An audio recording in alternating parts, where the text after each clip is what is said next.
Hello and welcome to another episode of Home Care Hot Seat. Today I'm joined by Camille Leavold, co-founder and managing director of Abbots Care. Okay, so welcome Camille. Thanks so much for joining me today. I was going to kick off the interview by discussing your social care award, which I will come on to. But hot off the press is the news that you've just received your second CQC outstanding rating, which is amazing. Yes, thank you. Yeah, totally unexpected. For some reason, they are re-inspecting quite a lot of outstanding providers, but it was a second inspection in 16 months. So that was it was a lovely surprise for us. To be inspected off the back of the pandemic, but yeah, all was good, and we managed to maintain our outstanding rating, which we're absolutely over the moon about. Sort of solid 16 months of quite a challenging time with our COVID response, but yeah, we were really pleased that we managed to come out with outstanding again. So hopefully we won't be seeing them again in the near future.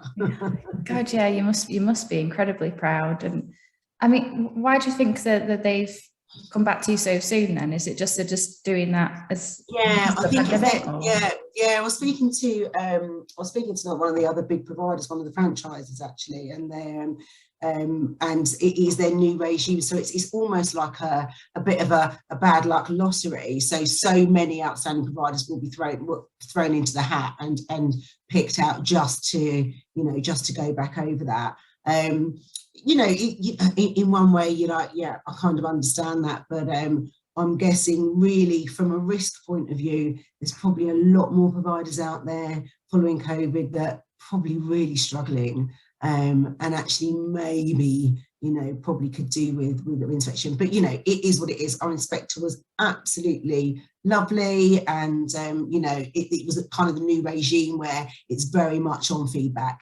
from the care workers and the service users. So right. I'm guessing that's even better. Do you know what I mean? It's much more about what they say, which thankfully mostly was pretty good. Well, that must mean more to you then if it's based on that.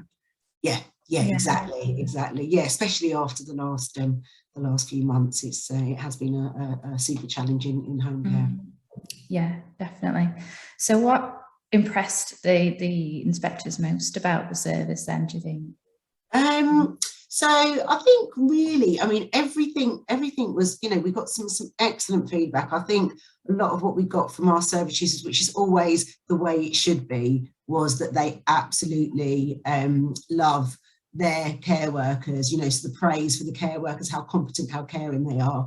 If there's any ever glitches about any negative feedback, it's never about the care workers. Do you know what I mean? It's always about how great they are, and that's just the way it should be. So really, the outstanding is a complete testament to them, and especially over the last sort of 16 to 18 months of managing the pandemic and the anxiety they've had to go through and the pressures they've had to go through over that. So really, it is just a thanks really to our amazing care workers that we got outstanding again. Credit where credit's due, though. You must have put work in yourself. Well, I did actually end up going out at one point over COVID, and it's been a while. I used to be, that's how we started the business. Me, my mum and my sister, started the business like 26 years ago, and we were the care workers, the only 3 care workers that we had at the very beginning. And when I couldn't work out with all the infection control processes and procedures, there was nothing at the very beginning of the pandemic, which I'm sure you've heard lots about. Obviously, there was no masks either, but that's another issue. But I couldn't work out how to do home care. Nobody knew how to do home care and manage service users that had COVID when you were walking straight into their houses and they were in the front room, for example. So me and my operations manager went out and worked around. And then literally we're writing everything down as we were going. It's like, how do we do it? And that's what we based our process on. And actually, when eventually the Department of Health guidelines came out, obviously completely understand, nobody knew how to manage it to begin with. We were bang on. So we were really pleased with what we were doing was the right way of going about it. And actually everything that we thought of was within the process, was kind of mirrored what the Department of Health eventually got out to us how we should be doing it. So yeah, that was all good and a bit of a reassurance, really. Yeah, okay. So to get an outstanding is a big achievement, but to get two is quite rare in this sector, isn't it? So yeah. What kind of advice would you offer other providers that are looking to achieve that? To get outstanding, I think really you just have to, you know, we weren't ever aiming to get outstanding. We just got to aim to continuously improve, you know. And I always joke, and I'm like, yeah, it is amazing, but it did take 26 years. We're not an overnight success.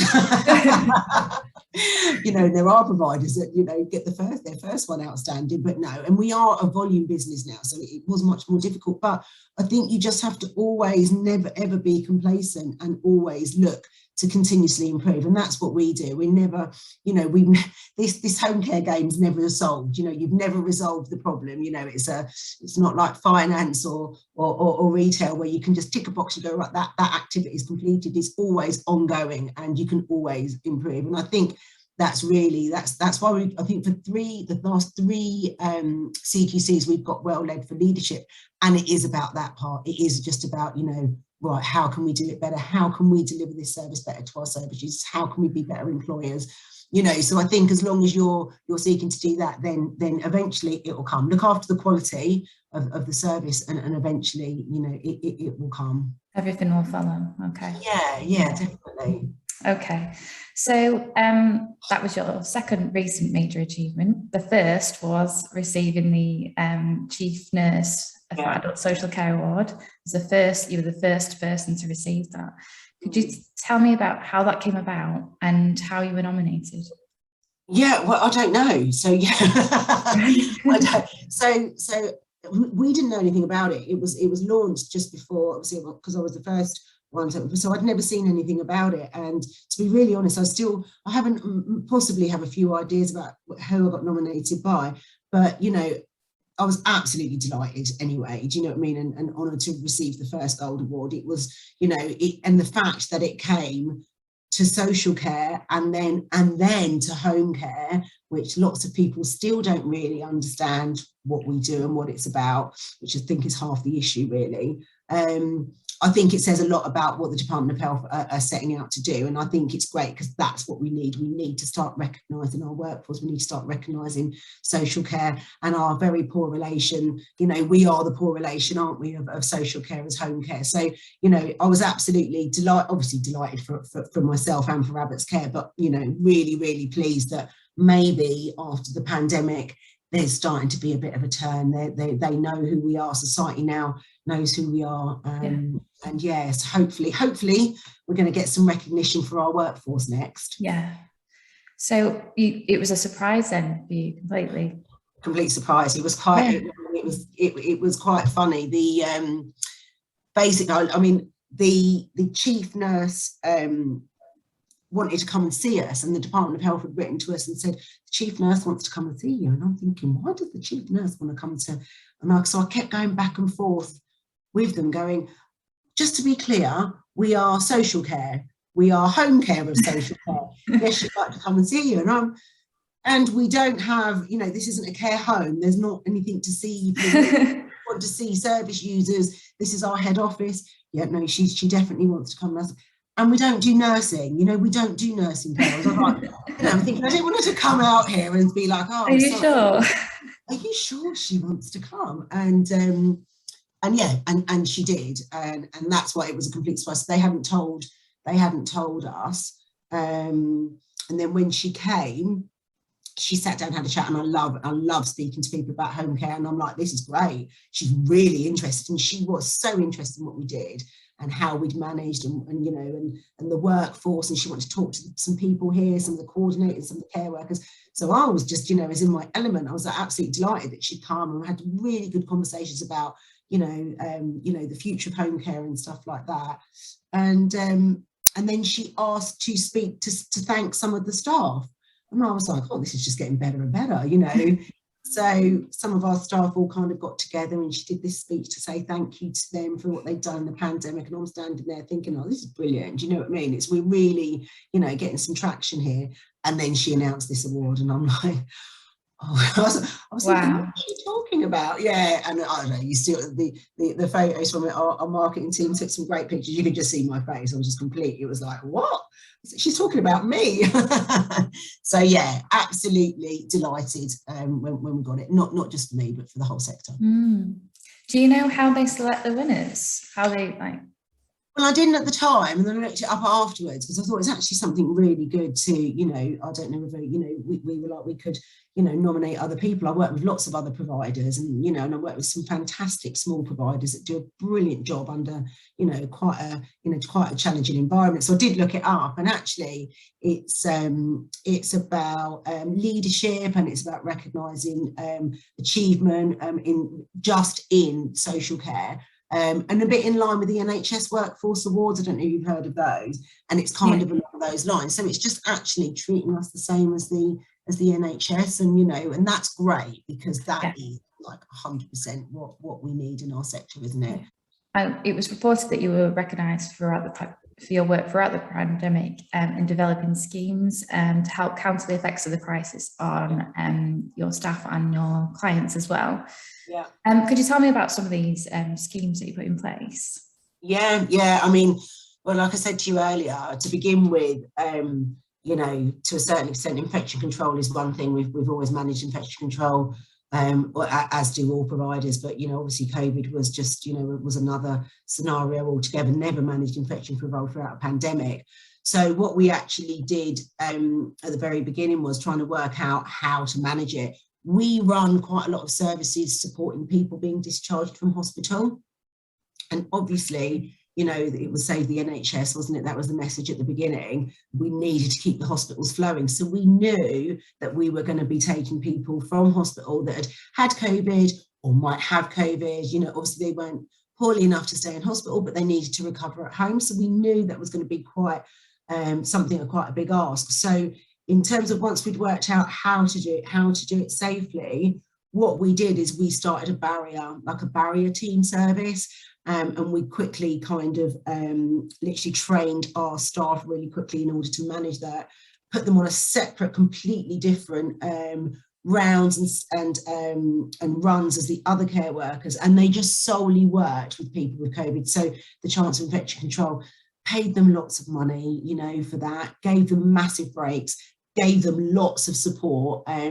Quite stressful running a COVID round. You're seeing people, from coming out of hospital still fairly poorly, or people going into hospital the other end. So, and then we had a team of symptom checkers that we called them, that were running all over the county. In Hertfordshire, checking for symptoms. There's people like, oh, she's got temperature, oh, she's got a cough, and making sure that we kept the barrier teams together, we kept the people. And so what happened then was we got volunteers that wanted to go and do that service, mostly young people, quite a lot of our internationals absolutely loved it, really enjoyed that, doing that, gave them lots of gaps in their rotas, lots of breaks, lots of time to change their PPE, gave them kit bags, trained them all up. And then what happened was all the other care workers could go to work feeling a little bit less anxious, because they knew that we weren't ever going to ask them to walk. The ones that were really, walking to fail, if they had COVID, they would be moved to the barrier round, or if they had symptoms of COVID, or they were isolating,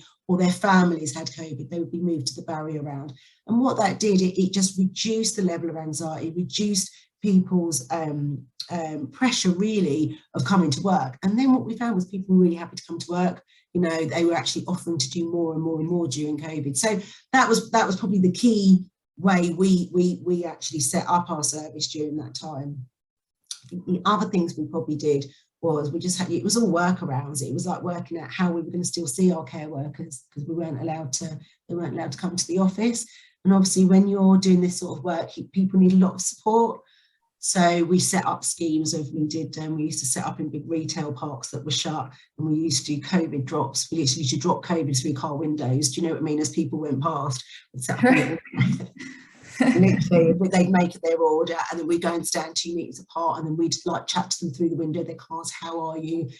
Give them, hot drinks and snacks and stuff like that, and off they'd go. So we did stuff like that. It was just workarounds. I think the most challenging part for us was more so than finding like 10,000 masks from China, was actually getting all of our care workers onto a Zoom meeting, their team meetings, for the first time. I mean, that was just beyond challenging. 500 people, different Zoom meetings. And I don't know if you know much about care workers, but tech isn't their biggest strength.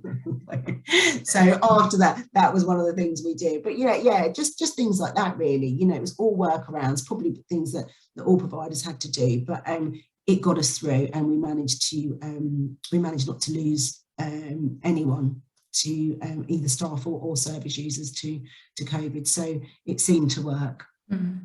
Okay. And you set up a learning academy as well. Was that during the pandemic? So what we had to tell you, you forget, don't you, all the stuff. But yeah, so what happened with that? Obviously, you can't stop training people, and all of our training up to that point was in person. So no matter which branch they were working at, our training team either would do it in our head office or they'd go out to them. And obviously that had to stop because of the chance of transmission. So we couldn't even, observe our care workers at work. So we really quickly started off, we got a learning management system, and literally everything was transferred, probably within about 2 weeks, from our in-person training to a learning management system, like a system where you could do virtual training, or they could log on to courses, or they could just log on and get information. So we had to do that really quickly, and we managed to do it. So all of our training, only just last week, actually, we started doing some blended training, some face-to-face, but so for like 18 months, really, we've had our training through that system. And that was quite a challenge when you're used to presenting and supporting people face-to-face. And we had some very funny challenges there. We had some people in bed trying to do the training. Some care workers were like that. No, you have to actually, you are still doing the training, getting paid, you need to get up. So we had some very, very funny stories about people doing training, trying with 2 kids on their lap. We're like, I'm not sure that's going to work, maybe log back on when you've got some time. So it was, for all of us, for the care workers, for the training team, for all of us, it was a bit of a sharp learning curve. But now it runs really well. We're not going to stop doing that. We're still going to do lots of face-to-face, but actually care workers really like it. They can just log on, they've got a spare hour, and do a quick e-course as well. Doesn't replace face-to-face training, but it can be like a sort of a blended, kind of blended training, if you like. Yeah, I think that's one of the good things that have come out of the pandemic, hasn't it? Innovation and technology has really helped. Yeah, and I think what was well needed for our sector, because when you deal with other sectors and they're like, oh, what, you use paper? Well, everyone was using paper, really, up until a couple of years ago, and actually that's made everyone push harder to get rid of the paper, so that we're able to, and we're able to do a lot more. And the more that we can do, the savings from that will just go back into making the care even better. So, if our community facilitators aren't going from, literally from one service user or one care worker to another to do, sort of supervisions, or whatever, they can do them, online, they can fit a lot more in. Well, that means there's more around for quality. So yeah, there's some silver linings from it, without a shadow of a doubt. But I think as care people, we miss seeing each other. So we do like to see each other as well. Yeah. And you've recently launched your wellbeing app as well for your staff.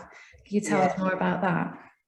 Yeah, well, we started trialing that during COVID as well. So one of the things that happened, because we weren't seeing our workforce on a day-to-day basis, and as we all know, the stress and anxiety, not just of working in social care, but the stress and anxiety of the pandemic caused a lot of people to have some mental health problems, and tons of anxiety. So we developed, the idea was that actually sometimes people don't want to tell you, so they could be out there, and it's only if you phone them and go, how are you doing? You do a customer service call to the care worker, how are you doing? How are things going? That they go, oh my God, I'm so stressed. And, and I'm like, we're missing stuff, because, they're not necessary. I didn't want to bother you. It's really difficult. So what we did, we just developed a way. The first idea of the app, it was really simple, we've built on it since then, was just 3 smiley faces. How are you feeling today? And that was it. It was smiley face, neutral face, and a sad face.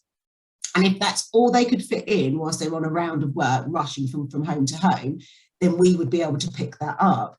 If they wanted to add more, they could add more and they could tell us a bit more. But actually, that was just one thing that they could do. As soon as a red face comes up on our back end, we're like, oh, yeah, it's us. We've got time to talk. You know, what's up? Have you just having a bad day? And it wasn't even about work. It could just be like, you know, they're having a crap time at home, or, you know, their mum's ill, or whatever it was. And our customer service, our care worker customer service team would just be able to pick it up. And that's how it started, really. It was about finding another method of communicating with the people that we could no longer see. And it really, so that part took off, and then we've built on it. So we've built on it now, and we've just launched the final version, and it's quite exciting actually, because just sit there watching what they're doing. So they can give appreciation to each other, they can share good news. So that we built on the app, they can share good news, they can share good practice, and it's all of it's linked to a voucher scheme, so they can get a bronze, a silver, a gold award. So if people give, they get a compliment, and care workers, which I love this part, the care workers giving compliments to each other, they can get a voucher for, I don't know, a bronze award. And it, you know, something simple as a cup of coffee and a cake at Starbucks. Do you know what I mean? It doesn't have to be a massive thing, but then we can give awards for like longevity and stuff like that, which is a much higher value, and it links straight into a voucher system, and they can just download it themselves and use it. So, and it's just starting to really, it started off just as wellbeing, which is great, and that's still the main focus, but actually it's built now as recognition, sharing good practice. Yeah, we're getting some traction with it as well. They're starting to really feedback themselves about each other. Yeah, it's just another way to value the workforce as well, which is a really good idea. Yeah. And stop them leaving. You know, once you've got them, you know, it's not rocket science, is it? You know, recruit the best people you can, then just don't let them leave, you know, because it's a tough old market, you know, to try and recruit people at the moment. Yeah, I know. And as I was going to come on to that, actually, the sector's really facing its worst workforce crisis in history. Without a doubt. Yeah. So how are you being impacted by this, and how are you trying to overcome that challenge right now? I mean, I think it's probably, I would say probably the worst I've seen it in all the time that we've been operating. And I think the problem, that one of the problems was it was almost fudged by the COVID pandemic, because we were able to recruit fairly easily. I mean, the first few months of the pandemic, it was like everybody wanted to do care. It was like amazing. You know, we had applicants from hospitality, we had applicants from like non-essential retail, you know, we're just flying in the door, you know, all temporary. And we're like, yeah, that's fine. You know, we'll take you. We actually got to a point where I was like, oh my God, I think, you know, let's speak to the local authorities. Do you need any more care? Because it was like we had so much work, it never happened in 26 years, you know. But as the world opened up again, of course, we lost our temporary workforce. And at the same time, our own permanent workforce was shattered. They were absolutely exhausted. And recruitment in the summer is awful. So this all happened sort of like, didn't it, June, July time. Recruitment is in the summer is pretty horrendous. Our workforce were on their knees and they needed a break. And if we hadn't given them a break over the summer, even when capacity was appalling, you know, we would have seen a lot more turnover of staff. So we just, you know, kind of like went with it and just managed as best we can. Coming out of the summer, it started to pick up again slightly, but nowhere near where it should be. Our numbers for September are probably about 40% down on what they usually in a normal year, not last September, but normal year of what we recruit. So yeah, it's really tough. And at the same time, the demand for home care has just gone through the roof. You know, we had, what did we have? We had 100 people waiting about 3 weeks ago in our local hospital, one of our local hospitals that we discharge from. We do the discharge service, waiting for home care. It's 100 people in one day. You know, obviously you can imagine the hospitals are quite challenged by that, and quite unhappy about that. But that particular day, we're like, we could take about 33, but that was about as many as we could take. So yeah, I think the full effects of Brexit have hit. I think the full effects of a workforce back to work has hit, and I don't see it getting any better. It's just going to get worse. I think this crisis is head on. I'm not sure that the government's plans that are a bit light. You can't really tell what it is they're planning with the 5 billion that is for the workforce actually means. But let's hope it means they're going to want to pay care workers more and give better terms and conditions and progression, because that's what we need. Yeah, there's that argument, I suppose, that with the national insurance increase, that's only going to add to decrease workers' wages, isn't it? Yeah. So it's funny, isn't it? It's the people that are being targeted, the people that provide. I know everyone's got to pay it, but it just seems crazy to take it off of the people in that position. I completely understand. There needs to be a plan. I'm not sure that's going to help us to retain. If it's not going to help us to retain, then kind of it's not a good plan, is it? No. So you've got the people like Health and Social Care Committee saying that they need £7 billion a year. Yeah. And they've announced £5 billion for over 3 years. So what do you think is the solution then to funding long term? I think it needs to be funded properly. So I do, I'm glad that the fair price for care has been raised, so that make sure that councils, we're quite fortunate, the local authorities that we work with, we choose carefully, and I wouldn't work with a local authority that didn't value the workforce. So they do pay a fair rate, a sustainable rate, but they have their hands tied as well. I mean, if we, money is important, but so is, and that is important, because care workers need to be paid, a good salary, not just this minute by minute or even banded or whatever. They need to be paid a proper salary. So like everyone else, like you and I, you see a job, it's advertised as salary. That's what. So we need a commissioning practice that enables us to offer a proper salary and a sustainable salary to a care worker. And if we do that, if we can offer that, and then on top of that, we can professionalise the sector, that we can have much more progression. We do quite a lot with career pathways. We advertise career pathways. We always take people up from care workers all the way through. One of my directors was a care worker once with the business, been with us 17 years. So that's really important, that you give really good examples. But until we professionalise it and people respect what it is care workers do, home care workers do, then I just don't think we're going to attract enough people. So I think the government needs to do a lot of work on what it is we do and then professionalising it. And if they put some of that money into that and the fair price, I think that could be a really good solution. But the 5 billion is just not. I mean, it's just sketchy, isn't it? It's just not going to be enough. And they haven't confirmed that it's reoccurring.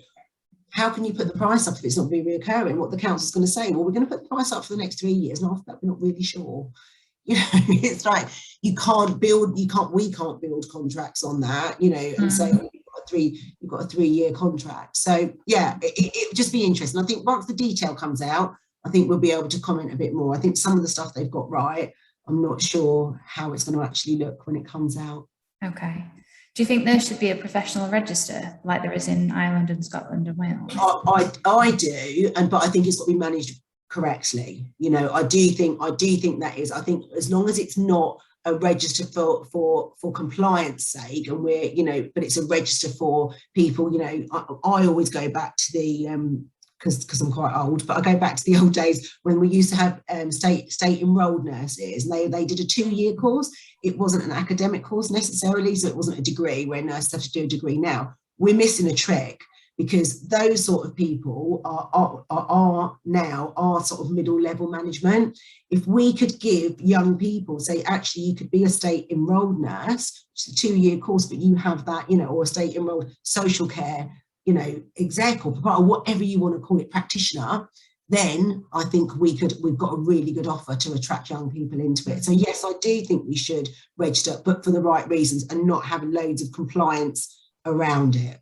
Yeah, loads of red tape. Yeah. Yes, yeah, because we've got enough of that. Yeah. Okay. So you've been working with the Department of Health and Social Care to produce a campaign to encourage more people to be vaccinated as well. Yeah. Could you tell me more about this and the impact it's had on people? Yeah, I mean, we did our own campaign really, and I think the Department of Health picked up on it because at the time I think they were really struggling. I think the numbers weren't going up about people getting vaccinated, because it was right at the very beginning, wasn't it? That health and social care were put forward to be vaccinated. So it was like December, January time. So there was a lot of hesitancy, there was a lot of misinformation that people were dealing with. So our strategy really was about supporting and informing our workforce. You know, the workforce, they were exhausted, they'd been anxious, they've been scared, you know what I mean, going to work in those sort of circumstances. And I think there was a lot of misinformation about the vaccine. So the last thing they need from us was to be, as their employers, was to be like, right, you've got to have it, and that's your duty of care. I do think it's their duty of care, I really do, but I do think it's about how you go about it. So ours was to put our arms around them and just be like, right, tell us what you know, what are your objections, what are your worries, what are your concerns. So we developed that plan, and it was about informing. We got the local council involved, the local public health teams involved. So when there was misinformation, we'd then do a little webinar, and we'd get, you know, the director of the public health, and he did, you know, loads of stuff and broke it down to make it quite simple. We did group meetings. We let people air their fears. I mean, some of them were quite a lot, you know, quite unusual, but we just let them air their fears, and then we just gave them a bit of time. We also did quite a lot of campaigning on our social media, where people had the vaccine, like care workers, and then saying why they chose to have the vaccine. And then we had people constantly on the phone, our customer service, care worker customer service team constantly on the phone, phone them up, you know, every week. How you doing? What are you thinking now? What is it? Some of them were like, can we just let the other people go first and then see what happens? And we were like, oh, okay, fair enough. I said, look, I'm happy to go first. You know what I mean? I'll go first. See if they drop down. Yeah, and if I grow 2 heads, then you don't have to have it, you know. So all of our senior management team, I was like, right, girls, you know, so we literally, everyone rolled up their sleeves and, you know, set lead by example, blah, blah. You know, we all go out and see the service users as well. So it made sense anyway. And I think because of that, it meant that we were able to get many more people through it. And I think the Department of Health picked up on some of the media that we'd done, and then they used some of the little films that we did about, we just had our marketing team go out, and they were just like, this is why I got vaccinated, and we had all our team speaking, and it was like, as well as we've got quite a diverse workforce, so some of the problems were different cultures, different, you know, religions, so we had quite a few people speaking, and I think they just picked up on that and used some of the media, you know, asked us if they could use some of the media for that. There's been reports as well that the mandatory vaccination could come into home care as well.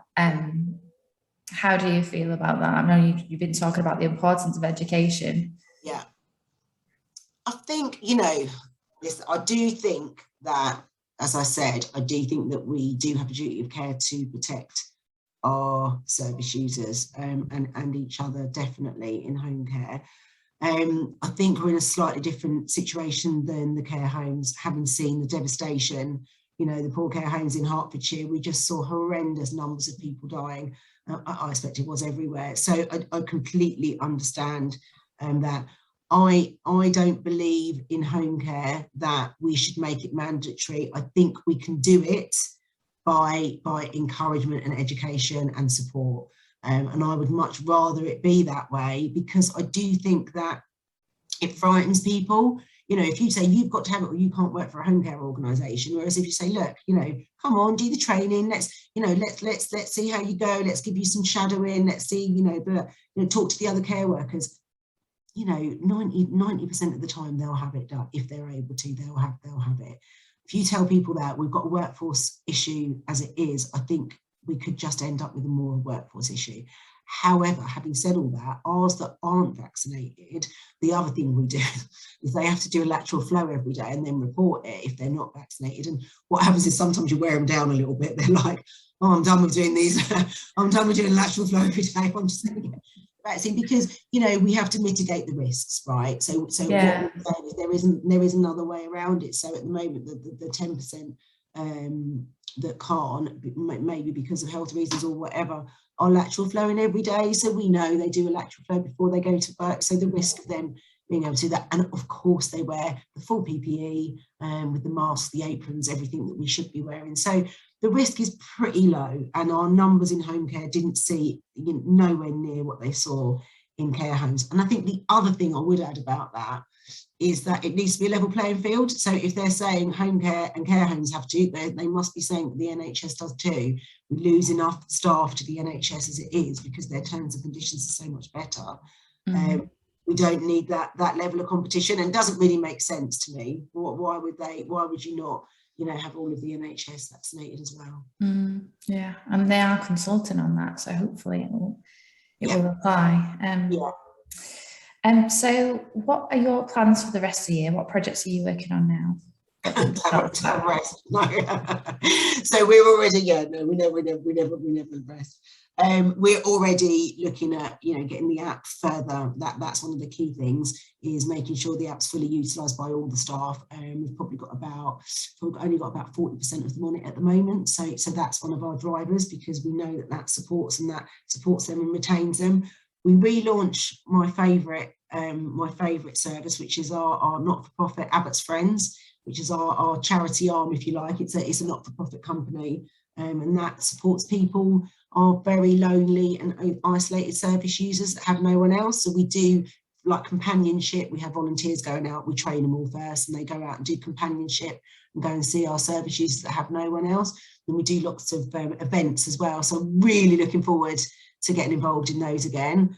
And we're expanding our services as well. So that's, slowly but surely we're back to expand services, which we paused during COVID, just so that we could get everything, in all our ducks in a row at head office, really. So we're expanding out a bit more. Our Dorset branch is taking off. We're going into Bucks and Oxford. So that's kind of our key drivers for the next year. But slowly and surely, quality first always. Get the quality right, then the business comes anyway. Yeah, that's exciting. Yeah. So do you think you'll go into the north eventually, or are you concentrating more on around Bucks, Oxfordshire, that way? Yeah, I think in the southeast, I mean, we do live in care, and we do that's nationally, that's easier to do. For our main service, we're just building outwards. It always needs to be that we have an operations manager or one of my senior managers really within an hour and a half of any of the service, so that, should anything go wrong, we're there, we can get there to the service users or the care workers. So slowly but surely we'll build out. But I mean, there's no rush. We love what we do. I'm not going anywhere. And so we'll just see how it evolves. It's quite exciting, really. I think we've got a really good platform now. If we can get this social care funding right, that, we could really do some really good stuff for the service users.